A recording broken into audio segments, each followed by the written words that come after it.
મારે વચનામાં કહ્યું કે જેટલું આત્મસત્તા રૂપે વર્તાય એટલું જગત આપણું ઓછું થાય.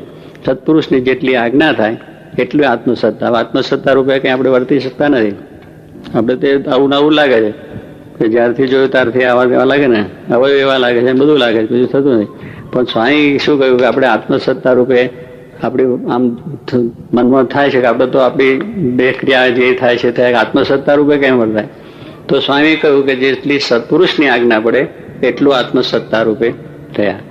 સત્પુરુષની આજ્ઞા જો પડી તો એટલું શું થયું કે આપણું મનનું ધારું મૂકાઈ ગયું, આપણા ઘરનું વ્યવહારનું સુવાનું છૂટી ગયું અને બધું થઈ ગયું. સ્વામી કે રવિવારની સભા કરી, આજ્ઞા પડી તો રવિવારના દિવસે કામકાજ છોડીને નહીં આવ્યા તો એટલું ઘર ઓછું થયું, વ્યવહાર ઓછો થઈ ગયો, જીવમાંથી ગયો ને કે ભાઈ મંદિર સ્વામીની આજ્ઞા પાડી છે તો આજ્ઞા આપણે એટલું મુકાઈ ગયું.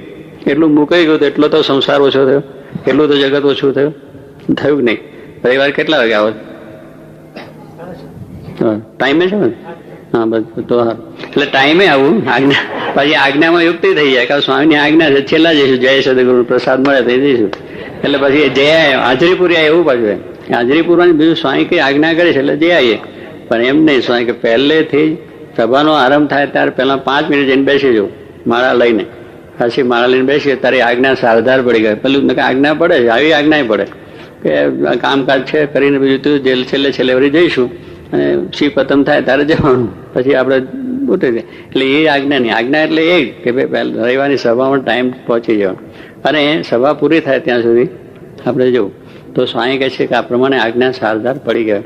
એટલે એ જો આજ્ઞા આપણી પડી છે તો આપણો એટલો સંસાર ઓછો થયો. સ્વામી કે અત્યારે સભામાં આવીને બેઠા છે તો એટલું જગત ઓછું થયું ને. જોગી મહારાજ ગોંડલ બધા જે હરિભક્તો આવતા હતા એ હરિભક્તો કોઈ 1 દિવસનું લઈને આવ્યા, કોઈ 2 કલાકનું લઈને આવ્યા, કોઈ 1 દિવસ 5-6 કલાકનો, એવી રીતે હરિભક્તો આવે, કોઈ 2 દિવસ 3 દિવસ એવા પણ આવે. પણ સ્વામી એમને બધા રોકે. 1 દિવસને લાવે ને 2 દિવસ કરે, 3 દિવસ, 2 દિવસના 5 દિવસે કરે, 1 કલાકના તો 8 કલાક કરે, 10 કલાકે કરે. એટલે કહેવાનું શું? રોકે. બીજું સ્વામીને કહી નહીં કે આવ્યા છો તો સમાગમ કરીને જાઓ, આટલા દિવસ રોકો, સવારે જજો, સાંજે જજો.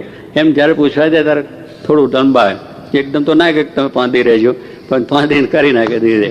આપણે જમવા બેઠા હોય ને ત્યારે એકદમ 5 લાડુ આપે, જમાય, રાણા અડધો આપે, પછી પા મૂકે, પછી મૂકે તો રાણા 5 ખાઈ જાય. થોડે થોડે આપે તો ખાઈ જાય, આગળ વધાય ને હિંમત રહે. અને પેલું તો એકદમ 5 દિવસનું કે હિંમત, આ 5 લાડુ ના ખવાય. પણ ધીરે ધીરે એમ સ્વામીને પણ એવી એકતું કે થોડે થોડે કે આટલું રોકાવ રોકાવ એમ કરતા કરતા પૂરો લાભ. હવે એ કેટલાકને પાસે એમાં વિચાર આવે કે સ્વામી કઈ રોકે છે એટલે કંઈક એમની ઈચ્છા, એ બહુ વિચાર આવે. એ વિચારો કંઈક સ્વામીને કંઈક સેવા લેવાની ઈચ્છા લાગે છે, રોકે છે એનું કારણ એ છે. એટલે આપણે શું માયાના ભાવ છે, આપણે આપણી રીતે જોઈએ છે, આરસીમાં જોઈએ છે મોડું આપણું જ દેખાય છે. પણ કહેવાનું સત્પુરુષમાં કે એમને કઈ છે, પણ ઈચ્છા તો કંઈ એમને નથી, એમને તો આપણી કાઢ્યું છે જીવમાં જગત છે એટલે માટે. એટલે સ્વામીને રોકીને શું કરવું કે અહીંયા રોકાય તો એટલું જગત ઓછું થાય. કથા વાર્તા સાંભળે, ભગવાનની વાત સાંભળે તો એનાથી એને જ્ઞાન થાય. જ્ઞાન થાય તો દેહભાવ જાય, સ્વભાવ તળી જાય અને જગત એટલું ઓછું થાય. સ્વામીનો ધ્યેય હતો કે એમને રોકીને બીજું કંઈ કરવું નથી. સ્વામી કે જે કોઈ સત્પુરુષ છે એને આ લોકની ઈચ્છા નથી. વચનામાં કહ્યું છે ને આપણે, કોઈ સત્પુરુષ છે એને આ લોકના સુખની ઈચ્છા છે. એમની ઈચ્છા જોગીમાન કઈ ઈચ્છા હતી? બંગલા, મોટર, ગાડીઓ કરવું, જગતમાં પ્રસિદ્ધિ લેવી, કાંઈ હતું નહીં. તમે જો સાદા છે ભગવાનની વાતો કરીને આપણે સુખ્યા કર્યા નહીં. એમને કોઈ સુખની, આ જગતનું સુખ તો એની ઈચ્છા નથી. કારણ એમને જે સુખ મળ્યું છે અલૌકિક હતું. જે સુખનો આધાર છે આપણી દુનિયાનો, જે સુખો છે એ સુખનો આધાર કોણ? પરમાત્મા છે. એ પરમાત્મા એમને પોતે હૃદયમાં ધાર્યા હતા, એ સુખ એમને મળી ગયું, અલૌકિક દિવ્ય સુખ મળ્યું. પછી એમને આ લોકના સુખની ઈચ્છા હોય ખરી? જરાય નહીં. ત્યારે જો સ્વામી કે એટલે કે જે કોઈ સત્પુરુષ છે એને આ લોકના સુખની જરાય ઈચ્છા નથી. અને ઈચ્છા નથી જો કે મને કહ્યું સારું કપડું ઓડાડો તો એ ના લે, ઘણા કપડા પહેરતા, ભોજનમાં કેવી રીતે. એટલે એમને આ લોકનું સારી રીતે ટેસ્ટ આવડે તો શું છે કે ટેબલ બેસીએ અને બરોબર મુખ ગોઠવાઈ ગયું હોય, પછી 2 જણા બેઠા હોય, વાતો ચીતો ચાલતી હોય, ચમચીથી પાછા લઈએ, સ્વાદ માનતા જઈએ અને એક ફરી ટી પાછી હોય તો એનો ઘૂંટડો લેતા જઈએ. એ બધું ઘણું થાય છે. એટલે સ્વાદ સહિત આપણે જોઈએ. સ્વાદ કેવો આવે છે? એમને એનો સ્વાદ હતો કે આપણે સ્વાદનું ભોજનનું સુખ નહીં કે ભાઈ ચાલો આ ભોજન બહુ ઠાકોરજીને જમીન જે આવ્યું ને પથ્થરો નાખીને ખાઈ લેતા, પાણી નાખીને, કોઈ જાતનો સ્વાદ પણ નહીં આપણે જુઓ. એટલે કહેવાનું શું છે કે કોઈ પદાર્થનું કે કોઈ વસ્તુનું કંઈ નહીં. બંગલો આપણે ત્યાં આવે કે સ્વામી કે ઓહો બંગલો બહુ સારો, પારાયણ કરવા જેવો, આપણે જાણે સ્વાઈન બહુ ગમી ગયો, પણ સ્વાઈન કંઈ નથી, એને એ જ થાય કે તારા બંગલામાં ઠેકાણ નથી, મારે હવે કહે તો ફરી ધારે કે આવશો જ નહીં, તમે અમારે જરૂર જ નથી થઈ ગયા. પણ મોટા પુરુષ એ જ કરે કે આપણી વસ્તુને વખાણે, આપણી દરેક વસ્તુને વખાણીને એમ કે એ જ થાય, અને એ જ કરીને પછી પાછું ખોટું કરાવી દે. પેલું એ જ થાય તો જ ખોટું થાય, એ જ થાય તો વાત મનાય, કે મનાય નહીં, એકદમ એ જ થયા વગર વાત કરી થાય કરું. એ જ થાય તો પછી એને કાઠી દરબાર મહારાજ શું કર્યું કે પેલા એની સાથે બેઠા, ડાયરામાં બેઠા, એની વાતો સાંભળી. એ અલગ મલકની વાતો હોય, ગામ ગપોટો હોય, દરબારોનો ડાયરો થાય કાઠિયાવાડમાં, જે બધા દરબારો એ ડાયરો એનો ચોરો કે ને ત્યાં બેઠા હોય, અને ત્યાં બધી વાતો ચાલે, અફીણ ઘોરાય, અફીણના ઘૂંટના લેતા હોય, અને જેનો કેબ ચડે પછી દિલ્હીની વાતો બધી ચાલે. કાંઈ ના હોય, બેઠા હોય ત્યાં આગળ, પણ દિલ્હી આમ છે ને તેમ છે ને, કાર્યો ઘોડો આગળ દોડે છે ને, પેલો લાલીઓ આમ જાય છે, ઘોડાની વાતો કરે, કંઈ રમખાણ કર્યા હોય, ઢાળ પાડ્યા હોય, એની બધી વાતો ચાલે બેઠા બેઠા.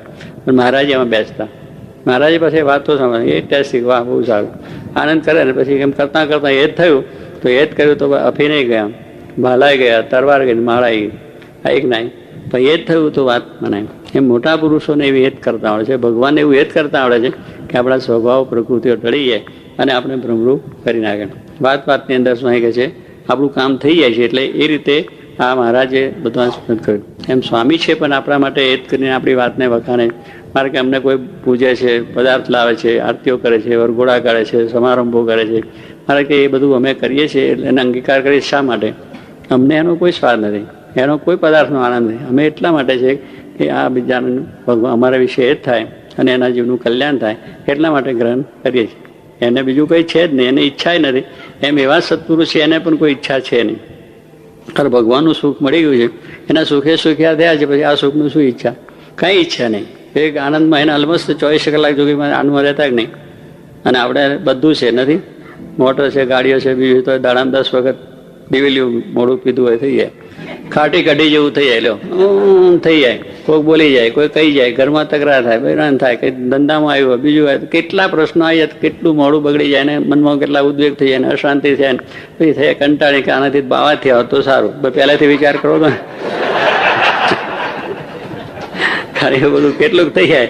પણ સ્વામીને કોઈ દાડે એવું ઉદ્વેગ શાંતિ જોઈએ આપણે હસતા કાયમ 24 કલાક 24 અવર લાઈફ આમ આનંદ આનંદ આનંદ હસતા જોતા તક નહીં આપણે.